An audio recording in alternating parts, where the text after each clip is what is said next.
So this is more proof that feminist man-haters are child abusers, because I actually consider this a form of child abuse.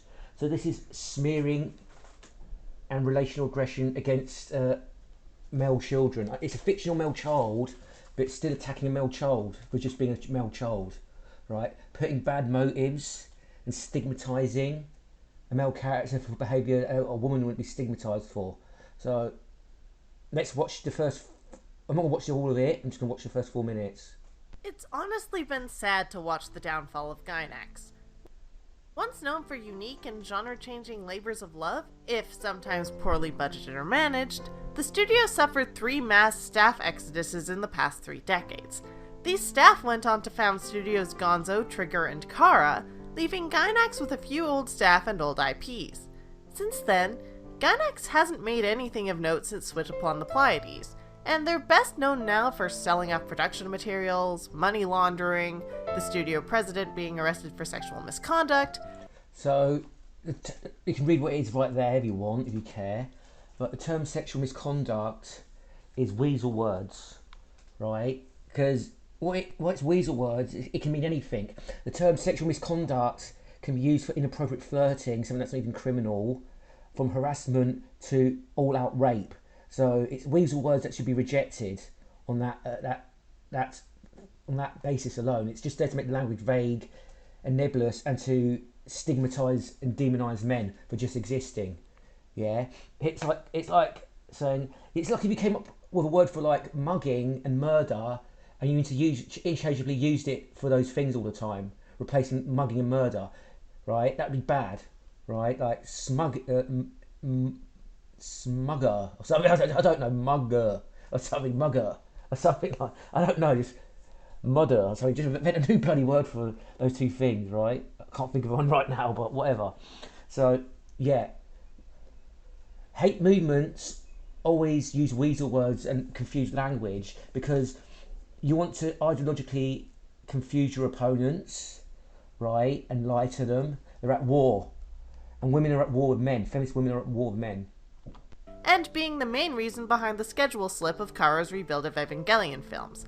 But make no mistake, Studio Gainax had a proud history producing a ton of classic anime, like 1990's Nadia, The Secret of Blue Water. And you're a man-hater, you don't deserve to watch this is not for you. If there's a way from banning you from watching anime, taking anime away from you so you can watch it, or actually do it, because that's what you want to do to us men. You've been proving it with your invasion of anime of male spaces, like how Funimation bans interspecies relationships or interspecies reviewer, right? They ban it out of spite for men. You need to be banned for anime, right? Because you're a man-hater. And we're going to prove it, you're a man-hater. While this anime came out in 1990, it originates in the 70s, when Toho Company of Godzilla fame approached Miyazaki Hayao to adapt the novel 20,000 Leagues Under the Sea to a TV anime. That anime never got made, but Toho retained the rights, and after a lot of internal office drama, they gave it to Studio Gainax. The final product was a 39-episode anime series that mixed elements of various Jules Verne works with original content.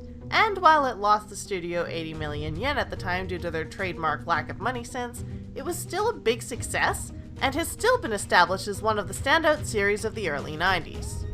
This story begins with Jean, a young inventor in the 1880s, being distracted from an airplane competition when he sees a girl go by on a bicycle and decides that love at first sight is a great reason to immediately go after her. And that used to be normal, basically.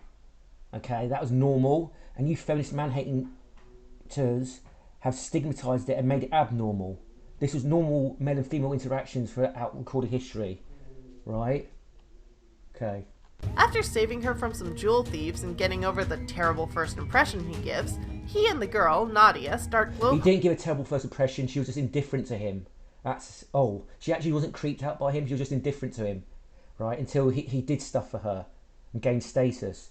So you're projecting your own hatred of young males onto the show because you're a man-hater.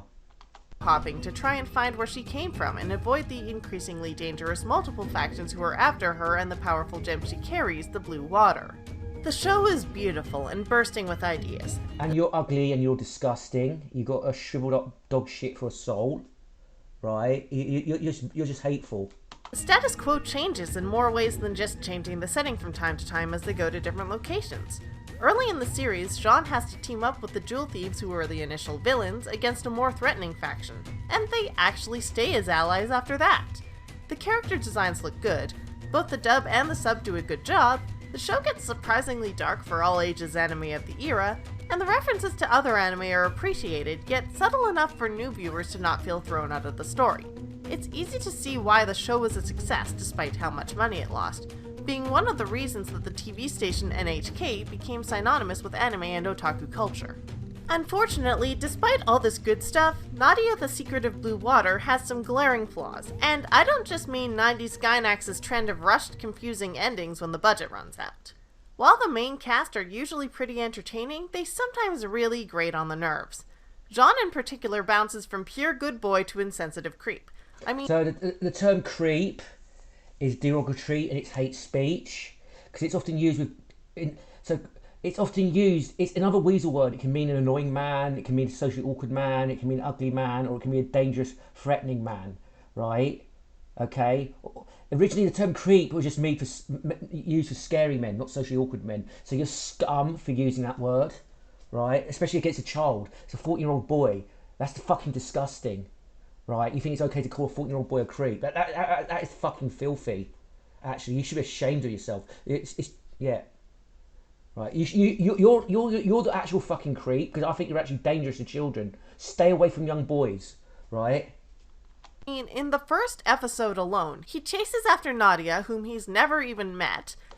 Yeah, he chases after somebody he's never even met. So what? He's introducing himself to her. What fucking point are you making, you creep? Jesus Christ, he's a 14-year-old boy. Pesters her while she ignores him and after she tells him to go away, and tracks down her workplace to stalk her there too. You're a liar. He doesn't track down her workplace. He saw a fucking poster of her performing at the circus and he went to see her at the circus because he admires her. That's not stalking. You're disgusting. You're absolutely vile and disgusting. You're disgusting. Right? You make me want to vomit, actually. That you've got this aggressive attitude to a 14-year-old boy. You're sick. You're sick. This is what feminists are like. You make me want to vomit. Christ, stigmatising a romance story between two 14-year-old characters, a 14-year-old boy and a 14-year-old girl. Right? What's wrong with you? Bloody hell. He never stalked her. He never hassled her. He just introduced himself to her, right? And I actually don't remember her saying go away. She just wasn't interested. Yeah, that's it. Now here's the thing as well. Women themselves have said they like persistent men. It's a vague double message type bullshit women love to do. So it's part of their relational aggression. They want men to be persistent and show they got spine, but they also want to, if they push past the initial rejection, they're also creeps and stalkers. It's fucking disgusting. And applying that sort of weird, toxic dating dynamics that you women apply onto men onto an late 19th century romance story between a boy and a girl is disgusting. Shows you how perverted and warped your mind is. Yeah? Okay? Right? Bloody hell. Bloody hell, what's wrong with you? And this is presented as justified, seizing the moment and saving the day. In fact... What do you mean? It doesn't have to be fucking justified, you disgusting woman. And this is actually a romance trope, right? The insistent man wins the woman over by saving her. He actually saves her from kidnap. What are you on about, you disgusting woman? What's wrong with you? Fucking hell. This is you're a disgrace. You're a disgrace of a human being. You hate young boys. Your disgusting, stigmatizing attitude. Your invalidating attitude. Stay away from young boys. They don't need to be around you. Your disgusting, misandrist attitudes. Yeah.